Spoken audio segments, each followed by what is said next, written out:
दूसरे दिन मैं काफी दिन चढ़े उठा।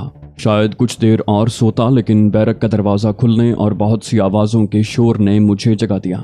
दरवाजा खुला तो तेज रोशनी अंदर आ गई और मैंने आंखें खोल दी। सबसे पहले ऑलिव हावर्ड पर नजर पड़ी।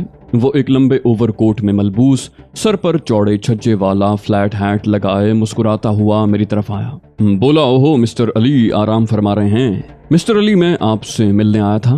कैसे मिजाज हैं आपके? मैं उठकर बैठ गया और निहायत नर्म खलीक अंदाज में उसकी इस मिजाज पुरसी का शुक्रिया अदा किया। वो कहने लगा, बात यह है मिस्टर अली कि आर्जी तौर पर यह फैसला किया गया है कि आपको अभी कुछ अरसा यहीं रखा जाए। दरअसल आपके लिए मैं अब तक कोई सही और हतमी फैसला नहीं कर पाया, क्योंकि आपके साथ मेरे हिसाब किताब की फहरिस्त बहुत तवील है। मैं बिलाशुबा ये तस्लीम करता हूँ कि मेरी इस पेशेवराना जिंदगी में बहुत से ऐसे लोगों से मुठभेड़ हुई है जो आला कारकर्दगी के मालिक थे और जिन्होंने मेरे फराइज की अंजाम दही में काफी परेशान किया।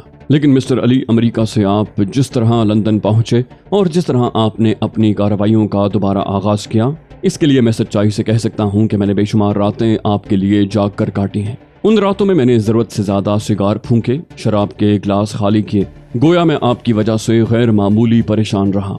बात सिर्फ मेरे फराइज की बजा आवरी की नहीं थी, बल्कि मेरी आन और मेरे वक़ार का मसला था। मैंने तहिया कर लिया था कि चाहे आप दुनिया के किसी भी गोशे में हो, मैं आपको ढूंढ निकालूंगा। मुझे यकीन था कि एक न एक दिन मैं आप पर काबू पाने में कामयाब हो जाऊंगा। अब आसान तर तरीका तो यही है कि मैं आपको अमेरिका या इसराइल की हुकूमतों के हवाले कर दूं और सुर्खरुई का तमगा अपने सीने पर सजाकर वापस अपने कामों में मसरूफ हो जाऊं।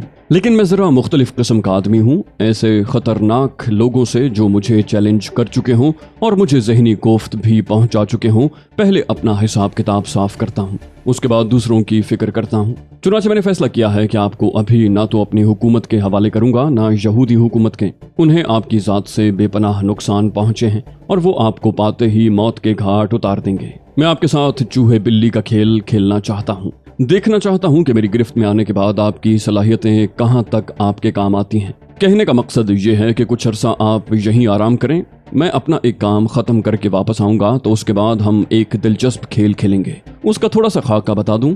मैं आपको फरार होने का मौका दूंगा, आपको इस तरह की आसानियां फराहम करूंगा कि आप अगर थोड़ी सी कोशिश करें तो यहाँ से निकल जाएं।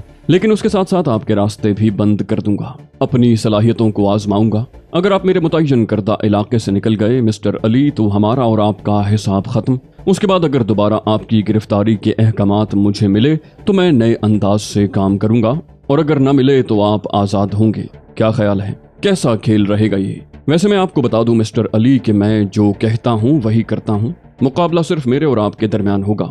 बैरूनी वसाइल से काम नहीं लूंगा। इस तरह दरअसल मैं खुद अपना इम्तिहान लूंगा। अगर मैं आपको फरार होने से बाज रखने में कामयाब न हो सका तो समझूंगा कि अभी मेरी सलाहियतें नामुकम्मल हैं। मैं अपने आप को मजीद तरबियत के लिए पेश कर दूंगा।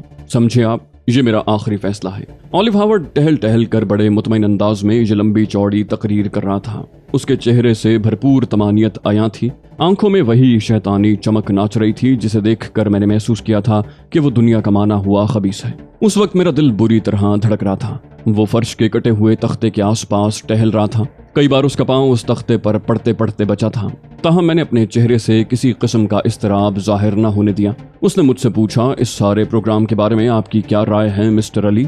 मैंने पहली बार होंठ हिलाए और मुस्कुरा कर कहा, मिस्टर हावर्ड, मैंने कभी आपको कमतर नहीं समझा। मैं जानता हूँ कि आप हुकूमत अमेरिका के एक खास महकमे में एक अहम ओहदे पर फाइज हैं। जाहिर है एक ऐसा शख्स मामूली हैसियत का हामिल तो नहीं हो सकता। इससे पहले मैं जो कुछ करता रहा उसमें मुझे कामयाबी नसीब हुई है। अब अगर कामयाबी आपको नसीब हो जाए तो तकदीर के लिखे को कैसे मिटा सकता हूँ? वो बोला, जाने से कबल आपसे कुछ और सवालात करना चाहता हूँ मिस्टर अली। क्या आप मुखलिसाना तौर पर मुझे उनका जवाब देंगे? मैंने कहा, ये तो सवालात की नौयत पर मुनहसर है। वो बोला, अमेरिका में आपके मददगार कौन थे? वो कौन लोग थे जिन्होंने इंतहाई जांफिशानी से काम लेते हुए San Francisco, Hollywood, Los Angeles में आपको इमदाद पहुंचाई? आप सिर्फ कानून के तालिब इल्म थे। मैंने आपके बारे में पूरी मालूमात हासिल की हैं मिस्टर अली। यूँ समझे कि अपने बचपन से लेकर जवानी तक के वाक़यात आपके जहन से निकल चुके होंगे, लेकिन मेरे पास उनकी पूरी रिपोर्ट मौजूद है। मैं उस रिपोर्ट पर मुतहय्यर भी हुआ हूँ, क्योंकि उसमें कहीं भी आपकी मुजरिमाना तरबियत का निशान नहीं मिलता। यानी जराइम आपकी जिंदगी में कभी दाखिल नहीं हुए। پھر یہ کیسے ممکن ہوا کہ قانون کا ایک ذہین طالب علم جو اپنا شاندار تعلیمی ریکارڈ رکھتا ہے جرائم کی دنیا میں اس قدر کامیاب ہوا؟ آخر اس کی کیا وجہ ہے؟ میں نے کہا مسٹر ہاورڈ، جسے آپ نے جرائم کی دنیا کہا ہے وہ صرف ایک مقصد کا حصول تھا جس نے مجھے عمل کی جانب راغب کیا۔ جب آپ کو میرے بارے میں تمام تفصیلات معلوم ہو چکی ہیں تو آپ کو یہ بھی علم ہوگا کہ میرا تعلق ایک ایسے مسلمان گھرانے سے ہے جہاں دین و مذہب کو تمام دنیاوی چیزوں پر مقدم سمجھا جاتا ہے۔ آپ کو یہ بھی ضرور معلوم ہوگا مسٹر ہاورڈ کہ جب بھی ہم پر کوئی بیرونی قوت مسلط ہوئی تو ہم نے زندگی کو بالکل نظر انداز کر دیا اور اپنی ہر سانس کو ایک مقصد بنا لیا۔ انسان جب اپنے وجود کو کسی مقصد، کسی مشن کے سپرد کر دے تو اس کی ذات میں وہ تمام صلاحیتیں خود بخود پیدا ہو جاتی ہیں جو اسے کٹھن سے کٹھن حالات میں عمل پذیر رکھتی ہیں۔ میں اپنے بارے میں صرف اتنا ہی کہہ سکتا ہوں۔ ہاورڈ نے کہا، چلو ٹھیک ہے، میں نے مان لیا اور دل سے مان لیا کیونکہ ماضی اس بات کی گواہی دیتا ہے، لیکن تم نے میرا وہ سوال گول کر دیا، وہ کون لوگ تھے جنہوں نے امریکہ میں تمہاری مدد کی؟ میں نے کہا، مسٹر ہاورڈ، ظاہر ہے یہ بات آپ کے علم میں آ چکی ہے کہ میں قانون کا ایک بے بس طالب علم تھا۔ ایبرن ہال میں جو کچھ کہا جا رہا تھا وہ غلط تھا اور میں نے اسے تسلیم نہیں کیا اور حقیقت حال کھل کر بیان کر دی۔ اس کے بعد میری ملی غیرت کو للکارا گیا۔ یہودی نوجوانوں نے شرمناک طور پر میری ایک ہم وطن لڑکی کو قتل کر دیا۔ اس قتل کا انتقام لینے کے لیے میں نے جو کچھ کیا وہ صرف ایک جذبہ تھا۔ اس جذبے کی تکمیل کے دوران مجھے کچھ لوگوں سے مدد بھی لینی پڑی، لیکن وہ لوگ قابل ذکر نہیں۔ ہاورڈ کے ماتھے پر بل پڑ گئے۔ بولا، غلط کہہ رہے ہو دوست، غلط کہہ رہے ہو۔ اولیو ہاورڈ کے پنجے سے کسی کا نکل جانا آسان بات نہیں۔ میں جانتا ہوں کہ کون لوگ تمہارے پشت پناہ تھے، لیکن افسوس میں ان کے بارے میں ٹھوس ثبوت حاصل نہ کر سکا۔ تم اگر ان کا نام نہیں لینا چاہتے تو نہ لو، لیکن میرا دعویٰ ہے کہ جب میں تمہیں تمہارے کھیل میں ناکام بنا کر موت کے گھاٹ اتار دوں گا تو تمہارے دوست تمہارے ہم سفر ہوں گے۔ میرے اس عہد کو یاد رکھنا۔ ہاورڈ کی آنکھوں میں خون کی سرخی لہرانے لگی۔ کوشش کے باوجود وہ اپنے جوش کو نہ دبا سکا۔ اس کی مٹھیاں بھینچی ہوئی تھیں اور قدموں میں دھمک پیدا ہو گئی تھی۔ دفتن میرا دل اچھل کر حلق میں آ گیا۔ اس کا پاؤں تختے کے کٹے ہوئے حصے پر پڑ گیا۔ تختہ ایک طرف سے نیچے جھک گیا اور وہ ساکت کھڑا رہا۔ اس کے چہرے کے تاثرات ایک دم بدل گئے۔ اس نے خونی نگاہوں سے مجھے دیکھا اور پھر فرش پر بیٹھ کر تختے کو دیکھنے لگا۔ او مائی گاڈ، فرار؟ اتنی جلدی، اتنی تیزی سے یہ سب کچھ؟ وہ گلا پھاڑ کر چلایا اور اپنے آدمیوں کو پاس بلا لیا۔ چند لمحوں میں چوکور شگاف پر سے تختہ ہٹا لیا گیا۔ ہاورڈ نے اس خلا میں داخل ہونے کی کوشش کی، لیکن اپنے چوڑے چکلے بدن کی وجہ سے وہ اس کوشش میں کامیاب نہ ہو سکا۔ اس نے چیخ کر اپنے آدمیوں سے کہا، اس میں اتر جاؤ اور باہر نکلنے کی جگہ تلاش کرو۔ چند دبلے پتلے آدمی یک کے بعد دیگرے شگاف میں اتر گئے۔ میرے اعصاب پتھرا گئے تھے۔ اپنے آپ کو تو میں ہر طرح کے حالات کے لیے تیار رکھتا تھا، لیکن مجھے دوسروں کی فکر تھی۔ وہ بیچارے میری وجہ سے پھنس گئے تھے جو نہ جانے کب سے یہاں سے فرار کی کوششوں میں مصروف تھے۔ ہاورڈ شدید غصے سے کپکپا رہا تھا۔ اس کی آنکھیں مجھ پر انگارے برسا رہی تھیں۔ پھر اس نے غرا کر اپنے آدمیوں سے کہا، اس تختے کو کاٹنے کی آری تلاش کرو۔ سب لوگ اس کام میں لگ گئے۔ یہ میری اور میرے مددگار دونوں کی غلطی تھی کہ ہم نے کام ختم ہونے کے بعد آری کہیں پھینک نہیں دی تھی۔ وہ اتنی چھوٹی سی چیز بھی نہیں تھی کہ اسے تلاش نہ کیا جا سکتا۔ چند منٹوں میں آری ہاورڈ کو پیش کر دی گئی۔ اس نے آری کو غور سے دیکھتے ہوئے کہا، خاص طور سے بنائی گئی ہے۔ پھر میری طرف رخ کر کے بولا، یہ تمہارے پاس کیسے پہنچی مسٹر علی؟ میں نے مسکراتے ہوئے کہا، اس سوال کو بھی اپنے حساب کے کھاتے میں ڈال لو، اکٹھے ہی حساب کتاب ہو جائے گا۔ ہاورڈ بولا، وہ کون لوگ ہیں جو یہاں تمہارے مددگار بنے؟ میں نے کہا، ایک سیارے سے آئے تھے، اور ہنس پڑا۔ ہاورڈ نے میرے تمسخر کا فوری جواب نہ دیا اور شگاف میں جھانک کر چلایا، کیا تم لوگ فنا ہو گئے ہو؟ نیچے کیا ہے؟ نیچے سے جواب ملا، زمین اور جھاڑیوں کے سوا کچھ نہیں ہے سر۔ ہاورڈ کی پیشانی پر شکنیں ابھر آئیں۔ وہ گہری نگاہوں سے مجھے دیکھ رہا تھا۔ پھر اس نے بڑبڑانے کے انداز میں کہا، ناممکن، قطعی ناممکن۔ تم جیسا ذہین شخص اتنی کچی کوشش نہیں کر سکتا۔ بیرک کے فرش سے نکل کر بھی تم قید خانے کے احاطے تک محدود رہتے۔ بہت سے قیدی کھلے پھرتے ہیں، کوئی یہاں سے نہیں نکل سکتا۔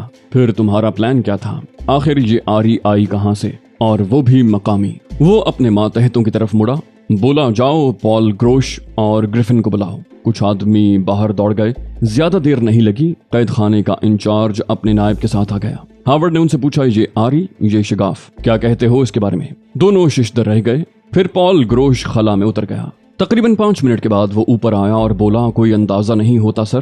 اس کے لہجے میں پریشانی کی جھلک تھی۔ हावर्ड बोला, कैदियों में चीनी बाशिंदों को तलाश करो, उन्हें यहाँ से मुंतकिल कर दो, बल्कि बेहतर होगा कि आइदोश के हवाले कर दो। याद रखो, ये मेरी अमानत है जो तुम्हें मेरे हवाले करनी है। पॉल गुरोश ने जवाब दिया, यस सर। हावर्ड एक झटके से मुड़कर दरवाजे की तरफ चल पड़ा। दरवाजे के करीब वो एक लम्हे के लिए रुका और गरजदार आवाज में बोला, कोई तशद्दुद नहीं होगा, सिर्फ हिफाजत की जाएगी। फिर वो बाहर निकल गया। मैंने इत्मीनान का सांस लिया। सुरंग दरियाफ्त नहीं हो सकी थी। मेरे दिल से यही दुआ निकल रही थी कि सुरंग का पता न चल सके, वरना वो बेचारे मारे जाएंगे। रवैया बदल गया। पॉल गुरोश हावर्ड के साथ ही बाहर निकल गया था, लेकिन उसका नायब ग्रिफिन वहीं मौजूद था। उसने मेरा गिरबान पकड़कर कहा, आरी कहाँ से हासिल की तुमने? मैंने छत की तरफ से उंगली उठाते हुए कहा, आसमान से टपकी थी। आसमान समझते हो? ग्रिफिन के जबड़े भिंच गए। उसने मुझे एक जोरदार झटका देकर गिरबान छोड़ दिया और अपने आदमियों से बोला, इसके हाथों और पैरों में जंजीरें डाल दो, इतनी वजनी जंजीरें कि ये हिल भी ना सके, और फिर इसे 11 में मुंतकिल कर दो। उसके हुक्म की तामील हुई। जंजीरें वाकई बहुत वजनी थीं और उसी हालत में मुझे बैरक नंबर 11 में लाया गया, जो सर्च टावर और कैद खाने के दरवाजे के करीब थी। गोया वो मुझे खतरनाक समझकर अपने से करीब तर रखना चाहते थे। मेरे हैरत अंगेज मोहसिन एडलर ने मेरे हाथों गूनागूं तकलीफें उठाने के बावजूद मेरे लिए आसानियां फराहम करने की कोशिश की थी, लेकिन बस ये तो तकदीर के खेल होते हैं। तकदीर को ये गवारा नहीं था। हावर्ड के बारे में मालूम ना हो सका कि वो यहीं है या चला गया है, लेकिन ख्याल था कि कमबख्त जब तक मुझसे दूर रहेगा, मेरे बारे में तशवीश में मुब्तला रहेगा और सोचता रहेगा कि कहीं मैं फरार तो नहीं हो गया। ये ताजियाने उसके लिए काफी तकलीफ दे होंगे। सारा दिन गुजर गया। आज मुझे खाने पीने के लिए भी नहीं दिया गया। कोई और बात भी नहीं मालूम हो सकी। मेरे कान आवाजों की तरफ मुतवज्जे हो रहे थे। बस यही ख्याल था कि कहीं वो सुरंग न दरियाफ्त हो जाए। यकीनन सुरंग बड़ी मेहनत से बनाई गई होगी। जमीन की सतह में शिगाफ डालने के बावजूद उसे असल हालत में रहने दिया गया होगा, वरना उसके बारे में फौरी अंदाजा हो जाता। जाते जाते हावर्ड मुझ पर एक और एहसान भी कर गया, यानी तशद्दुद न करने की हिदायत, वरना मैं जानता था कि इस किस्म के कैद खानों में क्या क्या होता है। रात हो गई। झींगरों का मुसलसल शोर उभरने लगा। कहीं दूर से कुत्तों के भौंकने की आवाजें सुनाई दे रही थीं। मैं थकन से निढाल होकर फर्श पर लेट गया। ख्यालात का हुजूम जहन पर यलगार करने लगा। ये ख्याल तन्हाइयों के बेहतरीन साथी होते हैं। अगर किसी तन्हा इंसान के पास ख्यालात का सरमाया भी ना हो तो वाकई सांस लेना दूभर हो जाए। न जाने कितनी देर इसी तरह गुजर गई। दफतन बाहर से भारी कदमों की आवाज सुनाई दी और बैरक का दरवाजा धड़ाम से खुला। 4-5 बावर्दी आदमी अंदर दाखिल हुए। उनकी वर्दियां सफेद थीं, सबके हाथों में राइफलें थीं। मेरे अंदाजे के मुताबिक उनका ताल्लुक उस कैद खाने से नहीं था। फिर उनके अकब से एक लंबा तड़ंगा आदमी नमूदार हुआ। उसके हाथ में रिवॉल्वर था। उसने आगे बढ़कर रिवॉल्वर की नाल मेरी कनपटी पर रख दी। बोला, उठो। मैंने कहा, मुझे उठने के लिए सहारा दरकार होगा। तुम ये वजनी जंजीरें देख रहे हो? वो पीछे सर घुमाकर बोला, जंजीरें खोलो। ग्रिफिन आगे आया और उसने मुझे उन वजनी जंजीरों से निजात दिलाई। मैं इस दौरान में उस लंबे तड़ंगे नौवारिद का जायजा लेता रहा। मेरे जहन में हावर्ड के अल्फाज गूंज रहे थे, इसे आइदूश के हवाले कर दो। ये आइदूश क्या बला है, ये नहीं मालूम था, लेकिन अंदाजा हो गया था कि ये शख्स इसी सारे सिलसिले की कोई कड़ी है। उसने अपने आदमियों को इशारा किया और उनमें से एक ने आगे बढ़कर मेरे हाथों में नई हथकड़ी डाल दी। वो बोला, सुनो, मैं मुख्तलिफ आदमी हूँ। अगर तुमने कोई हरकत करने की कोशिश की तो तुम्हारी दोनों टांगों में गोलियां मारकर तुम्हें हमेशा के लिए अपाहिज बना दूंगा। मैंने मुस्कुराकर गर्दन खम कर दी। कहा, नए दोस्त की हिदायत सर आंखों पर। उसने अपने आदमियों से कहा, चलो। और गैर मुहज्जब लोग मुझे धक्के देते हुए बैरक से बाहर निकाल लाए। बैरक के बिल्कुल करीब खड़ी हुई एक वैन देखकर मैंने अंदाजा लगाया कि अब ये मुझे यहाँ से कहीं और ले जा रहे हैं। बहरहाल उनके इशारे पर मैं खामोशी से वैन में बैठ गया। वैन में 2 खिड़कियां दोनों तरफ बनी हुई थीं, जिनमें मजबूत फौलादी जालियां नस्ब थीं। मैं उन खिड़कियों से बाहर के मनाजिर देख सकता था। बैरकें खामोश थीं। सर्च टावर की रोशनियां गर्दिश कर रही थीं और मुसल्ला पहरेदारों की टोलियां गश्त करती नजर आ रही थीं। राइफल बरदार मेरे इर्द गिर्द सीटों पर आ बैठे। फिर वैन स्टार्ट होकर चल पड़ी। कैद खाने के बड़े फाटक से निकलने के बाद उसकी रफ्तार काफी तेज हो गई। खिड़कियों के दूसरी तरफ हौलनाक सन्नाटा छाया हुआ था। तारीकी की वजह से बाहर के मनाजिर निगाहों से रूपोश थे। कोहर की धुंध सी छाई होती थी। चूंकि उन जालियों पर शीशे नहीं लगे हुए थे, इसलिए सर्द हवाओं के थपेड़े बदन को लरजा रहे थे। अतराफ में बैठे हुए आदमी भी ठठरन का शिकार थे। वैन उसी रफ्तार से मुसलसल 1 घंटे तक सफर करती रही। फिर कुछ रोशनियां नजर आईं। गालिबन आबादी आ गई थी। वैन उसी रफ्तार से दौड़ती हुई आबादी में दाखिल हो गई। यहाँ जिंदगी का वजूद मिलता था। हर चंद के बाजार वीरान थे, सड़कें सुनसान थीं, लेकिन कहीं कहीं रेस्तोरां खुले नजर आ रहे थे और उनमें बजते ऑर्केस्ट्रा की आवाजें कानों को छूती हुई गुजर जाती। इस तमाम सफर के दौरान किसी ने मुझसे कोई बात नहीं की थी। फिर सफर का इख्तिताम हो गया। गाड़ी एक बड़े से लकड़ी के फाटक से अंदर दाखिल होकर इमारत के अहाते में रुक गई। मेरे नजदीक बैठे लोग नीचे उतर गए। फिर उन्होंने मुझे नीचे आने की दावत दी। हाथ पांव सर्दी की वजह से बेजान हो रहे थे, लेकिन कोशिश करके मैं नीचे उतर आया। वो लोग मुझे लिए हुए एक कमरे में दाखिल हो गए जो बाहर की निस्बत खासा गर्म था। यहाँ बल्ब रोशन थे, एक बोसीदा सी मेज और 4-5 कुर्सियां पड़ी हुई थीं। दीवारों पर चंद तस्वीरें आवेजा थीं जो मेरी समझ से बाहर थीं। मेज के पीछे एक स्याहफाम शख्स बैठा हुआ था। मुझे अंदर ले जाने वालों ने एड़ियां बजाईं और वो शख्स मुझे घूरने लगा। फिर उसने मकामी जबान में मुझे लाने वालों से कुछ पूछा, जिसके जवाब में वो जल्दी जल्दी उसे मेरे बारे में बताने लगे। वो शख्स उनकी बातें सुनता रहा, फिर मेरी तरफ मुतवज्जे हुआ। उसने अंग्रेजी में पूछा, तुम्हारा नाम अली यार खान है? मैंने कहा हाँ। बोला, स्पेनिश जानते हो? मैंने कहा नहीं। बोला, हमारे बारे में कुछ मालूमात रखते हो? मैंने कहा नहीं। बोला, ये आयदूश डिपार्टमेंट है। मुजरिमों और खतरनाक लोगों को सुधारने के लिए हमारे पास कुछ ऐसे जराए हैं जो दूसरे लोगों के पास नहीं। उमूमन वो मुजरिम हमारे सुपुर्द किए जाते हैं जिनके बारे में खदशा होता है कि वो फरार होने की कोशिश करेंगे या कोई और हरकत। हम ऐसी हरकतों को नाकाम बनाने के माहिर हैं। तुम्हारे बारे में जो मुख्तसर रिपोर्ट मेरे पास है उसके तहत यही अंदाजा होता है कि तुम एक खतरनाक इंसान हो। मैं तुम्हें एक नसीहत करना चाहता हूँ। मैंने कहा, फरमाइए जनाब। बोला, हमारे पास जो लोग आते हैं उनसे हमारी जाती दुश्मनी हरगिज नहीं होती। दुश्मनी का आगाज उनके रवैये से होता है और उसके बाद हमें दुश्मनी निभाना आती है। जब तक हमारे मेहमान हो, ख्याल रखना कि अपने लिए खुशगवार माहौल पैदा करना तुम्हारा काम है। मैंने कहा, मैं कोशिश करूंगा कि आपको मुझसे शिकायत ना हो। बोला, शुक्रिया। नाम से तुम एशियाई मालूम होते हो?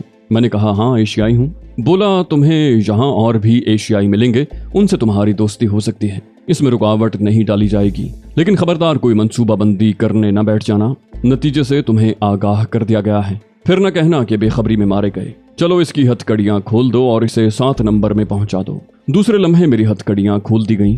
वो शख्स दोबारा नजर नहीं आया था जो मुझे कैद खाने से लाया था। ये कोई बाकायदा जेल थी। बैरकों में कैदी ख्वाब खरगोश के मजे ले रहे थे। मुसल्ला गार्ड्स अपनी ड्यूटियों पर मुस्तैद थे। उन्होंने रुक रुक कर गहरी निगाहों से मुझे देखा। मुझे एक लंबी बैरक के करीब ले जाया गया। उसके बाहर 2 मुहाफिज मौजूद थे।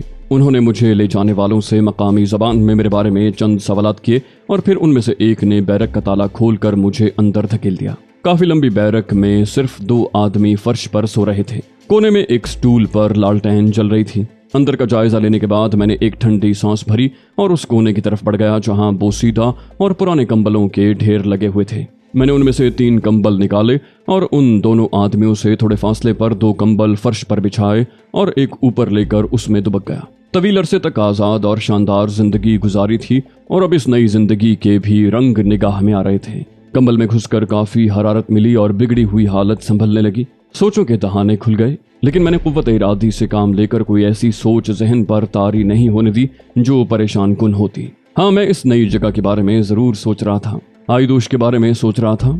यकीनन ये कोई ऐसी जगह होगी जिसे साबिका कैद खाने से मेरे लिए ज्यादा महफूज समझा गया, या फिर यह भी मुमकिन है कि ये अंदाजा कर लिया गया कि वहां मेरे कुछ हमदर्द मौजूद हैं। आरी का मामला जरूर उनके जहनों में अटका हुआ होगा। हालात से पूरी तरह वाकिफ हुए बगैर कोई कदम उठाना हिमाकत थी। भूख भी परेशान कर रही थी, लेकिन उस वक्त उसे बहलाने के अलावा और कोई चाराकार नहीं था। चुनाचे घुटनों में सर देकर सोने की कोशिश करने लगा और न जाने कब उसमें कामयाबी नसीब हुई।